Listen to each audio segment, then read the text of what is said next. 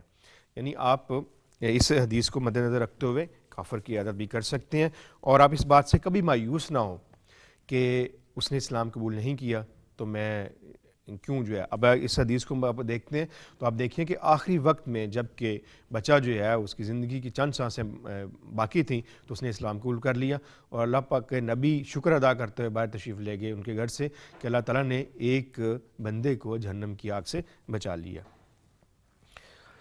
دوسری بات، ابھی میں بات کر رہا تھا کہ بیمار کو جا کے کن الفاظ میں دعا دی جائے، ابھی ہم اس کی بات کریں گے، لیکن وقت ہوا چاہتا ہے ایک چھوٹے سے وقفے کا، آپ ہمارے ساتھ رہیے گا۔ السلام علیکم ورحمۃ اللہ۔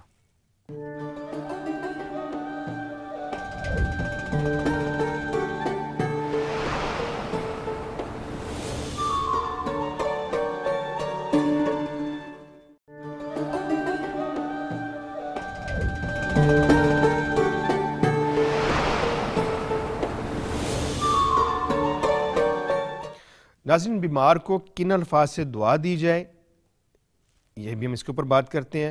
ہمارے پاس جو حدیث ہے اس کی راوی ہیں حضرت عائشہ صدیقہ رضی اللہ تعالیٰ عنہا۔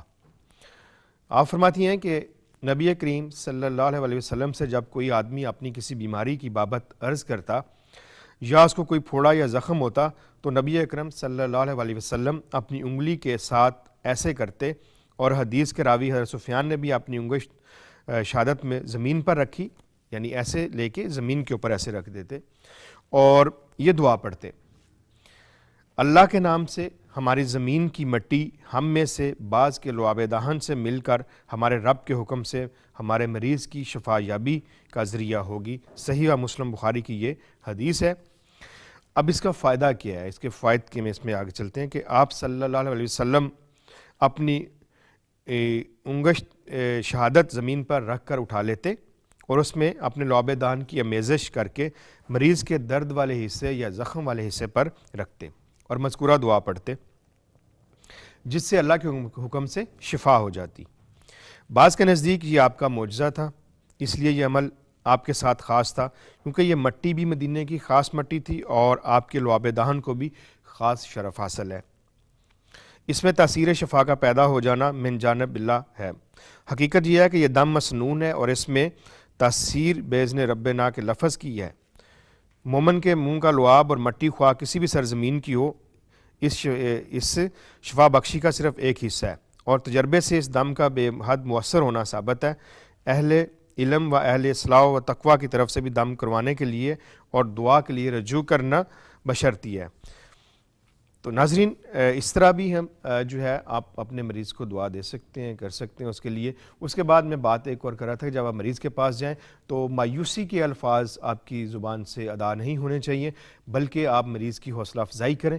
آپ اس سے کیا ہوگا کہ مریض کے اندر ایک اور نئی ایک جو ہے وہ طاقت آتی ہے، ایک نیا حوصلہ اس کے اندر پیدا ہوتا ہے۔ جنہیں کا بعض مریض ایسے بھی ہوتے ہیں کہ جو بالکل اپنی زندگی سے مایوس ہو چکی ہوتے ہیں، اور آپ کے یہ الفاظ، خوبصورت الفاظ جو آپ اس کے لیے ادا کرتے ہیں اور اس کی حوصلہ افزائی کرتے ہیں، اس کے حوصلے کو بڑھاتے ہیں، وہ اسے دوبارہ زندگی کی طرف لے آتے ہیں۔ تو مریض کے پاس جا کر کبھی بھی مایوسی کی باتیں نہیں کرنی چاہیے، کیونکہ مایوسی ویسے بھی گناہ ہے، اور مریض کے پاس اگر آپ مایوسی کی باتیں کریں گے تو مریض جو ہے وہ دل برداشتہ ہو جائے گا، اس کے مرض میں مزید اضافہ ہونا شروع ہو جائے گا۔ تو اس لیے ہمیشہ مریض کے پاس جائیں، ہنستے مسکراتے ہوئے چہرے کے ساتھ جائیں، اس کے ساتھ اچھی اچھی باتیں کریں، اس کو اچھے اچھے الفاظ میں دعا دیں، حدیث کی روشنی میں آپ اس کی عیادت کریں، اور ساتھ جاتے ہوئے کچھ احتیاط آپ خود بھی کیا کریں کہ آپ جب مریض کے پاس جایا کریں تو کچھ احتیاطی تدابیر کو ضرور اپنائیں، کیونکہ بعض اوقات ایسا ہوتا ہے کچھ ایسے متعدی امراض ہوتے ہیں جو کہ مریض سے آپ کو بھی لگ سکتے ہیں۔ تو ایسے میں آپ تھوڑا سا، اگر مریض کسی متعدی مرض میں مبتلا ہے تو آپ تھوڑا سا مریض سے فاصلے پہ رہ کے بات کریں۔ مریض کے جو برتن ہوتے ہیں وہاں پہ موجود کھانے پینے کے، ان میں آپ کھانا پینا جو ہے وہ نہ لیں، اور اس کے ساتھ زیادہ دیر تک کمرے میں نہ رہیں، اور کمرے کی وہاں پہ صفائی کا بھی خاص خیال رکھیں۔ مریض کے کپڑے جو ہوتے ہیں انہیں آپ علیحدہ سے دھونا چاہیے انہیں. باقی سب گھر والوں کے جو صحت مند لوگ ہیں ان کے لباس کے ساتھ اس کو لباس کو نہیں دھونا چاہیے, علیحدہ کریں. اور اس کے ساتھ مریض کے جو باقی اور استعمال کی زیر استعمال چیزیں ہیں وہ بھی علیحدہ ہونی چاہیے, آپ لوگ اس کو استعمال نہ کریں. اس کے ساتھ مریض کے پاس بہت زیادہ دیر تک نہ بیٹھیں, کیونکہ بعض کا ایسا ہوتا ہے کہ مریض تھک جاتا ہے یا مریض اکتاہٹ کا شکار ہو جاتا ہے, تو ایسے میں مریض کو پریشانی ہوتی ہے. بعض ایسے لوگ ہوتے ہیں جو کہ مروت میں آپ کو یہ نہیں کہتے کہ آپ جو ہے تشریف لے جائیں, بلکہ اندر سے وہ کافی پریشان ہوتے ہیں. تو اس بات کا بھی خیال رکھیں کہ مریض کے پاس بہت دیر تک آپ نے نہیں رکنا, تھوڑا سا وقت مریض کو دیں, اس کے لیے دعا کریں, اور اس کے لیے جو بھی آپ اگر کوئی تحفہ تحائف لے کے جانا چاہتے ہیں تو وہ بھی آپ لے کے جا سکتے ہیں مریض کے ساتھ. ایک کالر ہے ہمارے ساتھ. جی السلام علیکم. السلام علیکم. جی حکیم صاحب. آپ کون صاحب اور کہاں سے بات کر رہے ہیں؟ جی حکیم صاحب میں ریحان بات کر رہا ہوں پشاور سے. جی ریحان, آپ کیا پوچھنا چاہتے ہیں؟ حکیم صاحب میرا تیزابیت بہت ہوتا ہے, یہ معدے میں بہت عجیب سا معدے میں تیزابیت ہے. ٹھیک ہے, اور حکیم صاحب اس کا کوئی علاج نہیں ملتا ہے, دوائی کھاؤ کچھ بھی کھاؤ پھر سے وہی ہو جاتا ہے. ٹھیک ہے ریحان صاحب, آپ کی کال کا بہت شکریہ, آپ میرے ساتھ رہیے گا. کالر تھے ہمارے ساتھ ریحان صاحب پشاور سے. معدے میں تیزابیت اور گیس. تیزابیت کی ہونے کی وجوہات جو ہے وہ بہت زیادہ کھانا کھا لینا, وقت بے وقت کھانا کھانا, تیز گرم مرچ مسالوں کا استعمال کرنا, تلی اشیاء کا زیادہ استعمال کرنا. سب سے پہلے آپ ان چیزوں کو چھوڑیں. اس کے بعد آپ سادہ غذا لیں, تازہ پھل تازہ سبزیوں کو اپنی غذا میں شامل کریں, گوشت کو کم کریں, کیونکہ پشاور میں ہمارے پٹھان بھائی جو ہیں وہ گوشت کا استعمال بہت زیادہ کرتے ہیں, تو اس کی وجہ سے بعض کا تو معدے کے امراض میں زیادہ مبتلا ہوتے ہیں. گوشت کو استعمال کریں سبزی میں شامل کر کے, جو سنت طریقہ ہے, نبی پاک صلی اللہ علیہ وسلم نے ہمیشہ گوشت کو سبزی میں شامل کر کے بھی کیا ہے. آپ نے دیکھا کہ آپ کدو اور گوشت کو بہت پسند فرماتے تھے, اور اس طرح آپ استعمال کرتے ہیں. تو آپ کدو اور گوشت استعمال کیا کریں, یا باقی اور سبزیاں بھی آپ اس میں شامل کر کے استعمال کر سکتے ہیں.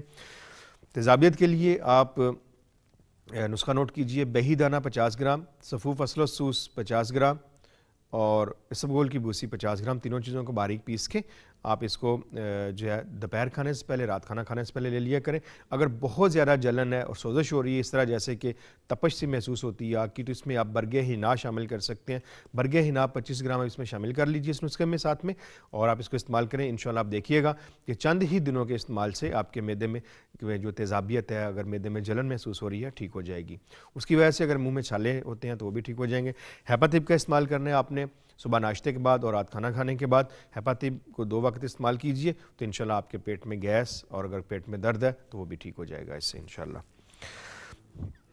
جی ناظرین, ایک اور حدیث آپ کے سامنے بیان کرتا ہوں. حضرت عائشہ صدیقہ رضی اللہ تعالیٰ عنہ اس کی جو ہے اس کی راوی ہیں.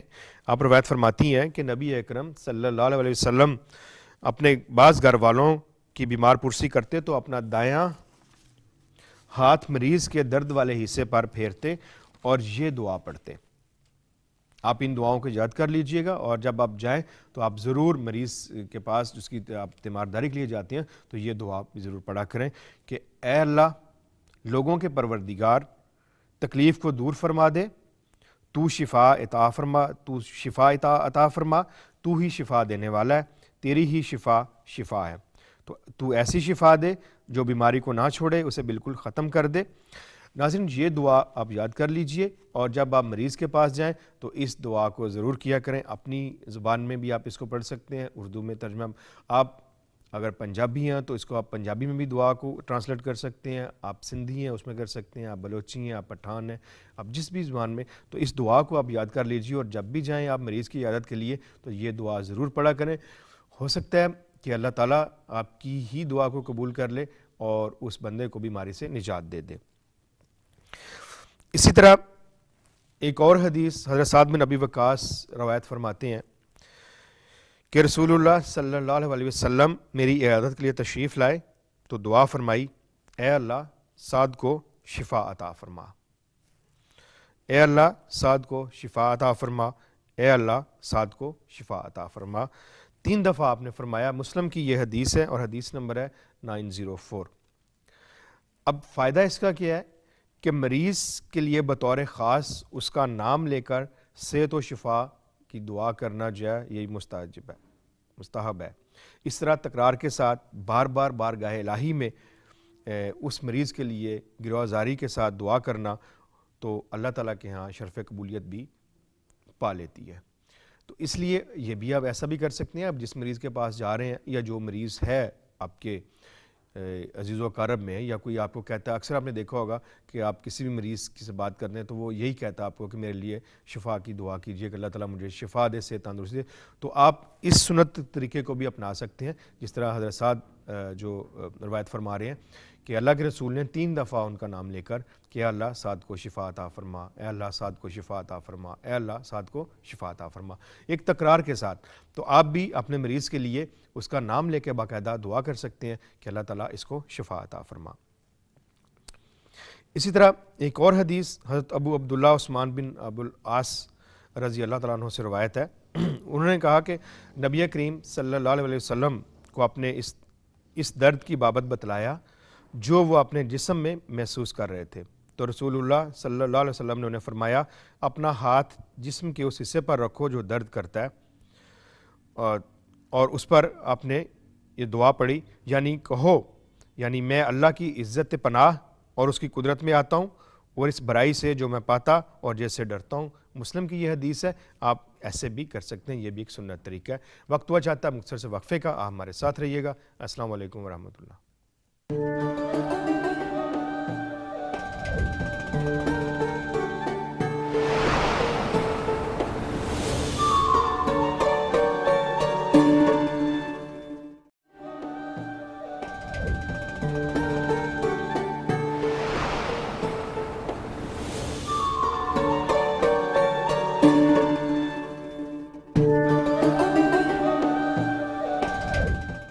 خوش آمدید ناظرین، یہ جو حدیث کا ترجمہ میں نے آپ کے سامنے پیش کیا ہے، اس کا فائدہ یہ ہے کہ اس سے معلوم ہوا کہ انسان خود بھی مسنون دعا پڑھ کر اپنے اوپر دم کر سکتا ہے۔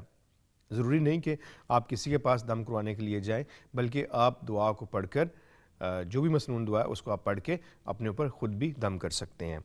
دوسروں سے دم کرانا ضروری نہیں ہے، بلکہ بہتر ہے کہ آج خود دم کیا جائے کرے اور دوسروں سے دم کا مطالبہ نہ کرے، تاکہ وہ 70,000 بغیر حساب کے جنت میں جانے والوں میں سے ہو جائے۔ حضرت عثمان بن ابو العاص رضی اللہ تعالیٰ عنہ، عثمان بن ابو العاص ثقفی طائفی ابو عبداللہ ان کی کنیت ہے، طائف سے جو وفد نبی اکرم صلی اللہ علیہ وسلم کی خدمت اقدس میں حاضر ہوا، یہ ان میں سب سے کم عمر شخص تھے۔ نبی کریم صلی اللہ علیہ وسلم نے ان کو وفد پر عمل مقرر کر دیا۔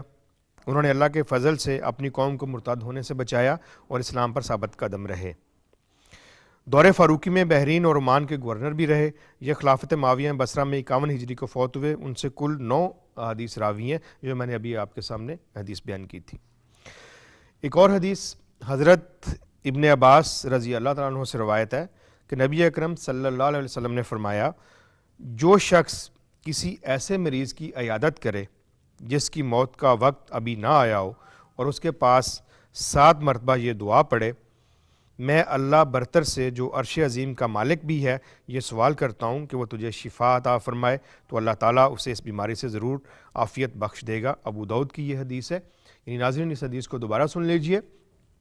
حضرت عباس اس حدیث کے راوی ہیں، اور نبی اکرم صلی اللہ علیہ وسلم نے فرمایا، جو شخص ایسے مریض کی عیادت کرے کہ جس کی موت کا بھی وقت نہ آیا ہو اور اس کے پاس 7 مرتبہ یہ دعا پڑھے، میں اللہ برتر سے جو عرش عظیم کا مالک بھی ہے یہ سوال کرتا ہوں کہ وہ تجھے شفا عطا فرمائے، تو اللہ تعالیٰ اسے اس بیماری سے ضرور عافیت و شفا بخشے گا۔ ابو داؤد کی حدیث ہے، حدیث نمبر ہمارے پاس ہے 906۔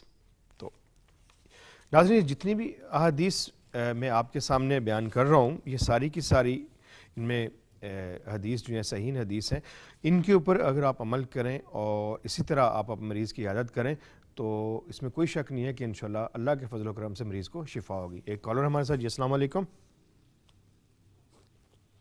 السلام علیکم۔ وعلیکم السلام۔ حکیم صاحب جی آپ کیسے ہیں آپ؟ جی الحمدللہ۔ آپ اپنا نام بتائیے اور شہر کا نام۔ میرا نام ہے قمبر علی، میں کراچی سے بات کر رہا ہوں۔ جی قمبر علی صاحب، آپ کیا پوچھنا چاہتے ہیں؟ حکیم صاحب یہ مجھے گیس کا پرابلم رہتا ہے۔ گیس رہتی ہے، ٹھیک ہے۔ کھانا کھانے کے بعد زیادہ گیس پیدا ہوتی ہے یا ہر وقت ہی پیٹ میں گیس رہتے ہیں؟ وقت سے مطلب میں بیٹھنے کا آفس میں ہوتا ہوں تو بیٹھنے کا کام ہوتا ہے, کھانا ٹھیک ہے. کھا آپ کے صبح ناشتے بیٹھ میں جاتے ہیں. پراٹھے تو نہیں استعمال کرتا؟ جی آپ ناشتے میں صبح پراٹھا استعمال کرتے ہیں؟ جی. اس کو بند کر دیجئے. کھانا کھانے کے فوراً بعد پانی لیجئے گا. آپ کی کال کا بہت شکریہ, میرے ساتھ رہیے, میں آپ کو بتا دیتا ہوں. کالر تھے ہمارے ساتھ قمر علی صاحب کراچی سے. گیس کا مسئلہ بعض کا ایسا بھی ہوتا ہے, غذا میں تھوڑی سی تبدیلی جب ہم لے کے آتے ہیں تو اس کی وجہ سے بھی کچھ امراض پیدا ہوتے ہیں. پراٹھے کا استعمال کرنا صبح ناشتے میں, ثقیل غذاؤں کا استعمال کرنا, تلی ہوئی اشیاء کا استعمال کرنا, کھانا کھانے کے بعد فوراً پانی کا استعمال کرنا, کھانا کھانے کے بعد بیٹھے رہنا, اور خاص طور کے اوپر رات کا کھانا کھانے کے بعد چہل قدمی نہ کرنا. تو یہ وہ ساری وجوہات ہیں جن کی وجہ سے آپ کے پیٹ میں گیس بھی پیدا ہوتی ہے, آپ کے پیٹ میں تیزابیت بھی پیدا ہوتی ہے, آپ کے معدے میں جلن بھی ہوتی ہے آپ کو, اور پیٹ میں درد بھی ہوتا ہے, قبض کی شکایت بھی ہو جاتی ہے. پراٹھا چونکہ ثقیل ہوتا ہے اور قابض ہوتا ہے, قبض پیدا کرتا ہے, تو اس وجہ سے بھی گیس پیدا ہوتی ہے. ان تمام باتوں کو آپ مد نظر رکھتے ہوئے اپنا علاج کیجیے, انشاءاللہ شفا ہوگی. اس کے لیے گیس کے لیے آپ اجوائن دیسی لے لیں, ایک چائے والا چمچ, اس کو رات کو ایک گلاس پانی میں بھگو دیا کریں. صبح آپ چھان لیں, اس کو چھاننے کے بعد اس میں آپ نے ہیپاتپ کا ایک ساشا شامل کرنا ہے اور ناشتے کے بعد لے لیا کریں. اسی طرح آپ صبح پانی میں بھگو دیا کریں ایک چمچ اجوائن دیسی کا, اور رات کو آپ کھانا کھانے کے بعد پھر اس کو اس طرح پی لیا کریں, اس میں ہیپاتپ کا ایک ساشا شامل کر کے. انشاءاللہ گیس نہیں ہوگی, اللہ نے چاہا تو شفا ہوگی. کھانا کھانے کے بعد فوراً نہ تو آپ بیٹھ جایا کریں بلکہ تھوڑی سی واک لے لیا کریں, چہل قدمی کر لیا کریں, تو اس سے انشاءاللہ آپ کو گیس پیدا نہیں ہوگی. جی ناظرین, آج ہم بات کر رہے ہیں کہ عیادت کا طریقہ کیا ہونا چاہیے اور کس طرح. حدیث نبوی کی روشنی میں حضرت ابن عباس رضی اللہ تعالیٰ عنہ سے روایت ہے کہ نبی اکرم صلی اللہ علیہ وسلم ایک دیہاتی کی عیادت کے لیے تشریف لے گئے, اور آپ جس کی عیادت کے لیے بھی تشریف لے جاتے تو یہ فرماتے, ترجمہ, کوئی فکر نہیں, اللہ نے چاہا تو یہ بیماری گناہوں سے پاک کرنے والی ہے. دیکھیں ناظرین, کتنی پیاری دعا ہے یہ, کہ آپ جب جاتے ہیں, تشریف لے جاتے ہیں ایک دیہاتی کے پاس, اور اس کو دعا بھی دے رہے ہیں کہ, اور ساتھ میں اس کی دلجوئی بھی کر رہے ہیں, اس کا حوصلہ بڑھا رہے ہیں, ہمت بڑھا رہے ہیں کہ فکر نہیں کرو, کوئی ایسی بات نہیں, کہ اللہ نے چاہا تو یہ بیماری گناہوں سے پاک کرنے والی ہے. تو اس سے کیا ہوتا ہے, اس طرح جب آپ اچھے الفاظ میں مریض کو دعا دیتے ہیں تو مریض کی حوصلہ افزائی ہوتی ہے, اور جب اس کی حوصلہ افزائی ہوتی ہے تو اس کا امیون سسٹم جو ہے وہی بہتر ہوتا ہے, اور اس میں بیماری کا مقابلہ کرنے کی قوت پیدا ہوتی ہے, اس کی جو ہے ول پاور وہ بڑھتی ہے. تو اس لیے یہ سب باتوں کو جو میں نے آپ کے سامنے بیان کی ہیں اور کر رہا ہوں, ان پہ عمل کریں مریض کی عیادت کے لیے, تو انشاءاللہ مریض بھی خوش ہوگا, آپ کو بھی خوشی ہوگی, مریض کی دلجوئی بھی ہوتی ہے, اور آپ کو مریض کی عیادت کرنے کا جو ثواب ملتا ہے وہ اپنی جگہ پہ آپ نے دیکھ لیا کہ بہت سی ایسی حدیث جو ابھی گزری ہیں کہ ان میں آپ کو جنت کے پھلوں کا حقدار آپ کو قرار دیا گیا ہے, اور آپ جب تک مریض کے پاس رہتے ہیں یا اپنے گھر واپس آنے تک آپ جنت کے پھل چننے میں مصروف رہتے ہیں. تو ناظرین, کتنی پیارا جو ہے یہ طریقہ ہے, اور ہمارے لیے اسے نہ صرف یہ دنیا بلکہ ہماری آخرت میں بھی ہمارا یہ عمل جو ہے وہ کام آتا ہے. اللہ تعالیٰ کو اتنا پسند ہے یہ عمل کہ کسی بیمار کی عیادت کرنا, کہ پہلے جو میں نے بیان کیا تھا کہ اللہ نے فرمایا, پوچھے گا اللہ تعالیٰ قیامت کے روز کہ اے آدم کے بیٹے, میں جب بیمار ہوا تو نے مجھے عیادت نہیں کی تھی. تو یہ کتنا عظیم جو ہے یہ ہے بات کہ آپ مریض کی عیادت کے لیے جائیں. تو میری سب سے درخواست ہے کہ آپ, ضروری نہیں کہ آپ کے اپنے گھر میں کوئی مریض ہے تو اس کی یاد کریں یا خاندان میں, بلکہ آپ دوسرے لوگوں کی دلجوئی کو بھی جا کریں. ہاسپٹل بھرے ہوئے ہیں, آپ ایک دفعہ جا کے تو دیکھیں کہ آپ کے جانے سے لوگوں کے چہرے پہ کتنی مسرت آتی ہے. آپ جائیں, ان کو ہلکے پھلکے انہیں تحائف دیں, تحفے تحائف بھی دیں انہیں, ان کے ساتھ بیٹھیں, تھوڑی باتیں کریں, چاہے وہ آپ کا نہیں جان. لیکن ایک چیز تو ہماری مشترک ہے نا, کہ وہ ہمارا اسلامی بھائی تو ہے, اور سب سے بڑا رشتہ اسلام کا ہے. سب رشتے باقی اس کے سامنے ہیچ ہیں, ایک ہی رشتہ ہے اور مضبوط رشتہ جو دنیا میں ہمارا سب کے ساتھ کام, وہ ہے اسلامی رشتہ. تو اس لیے اسی رشتے کے ناطے آپ ان لوگوں کے پاس بھی جائیں جن کو آپ نہیں جانتے, ان کی عیادت ضرور کیجیے. ناظرین, وقت ختم ہو جاتا ہے پروگرام کا. آئندہ پروگرام تک کے لیے اپنے میزبان پروفیسر حکیم طارق احمد کو اجازت دیجیے. اللہ نگہبان.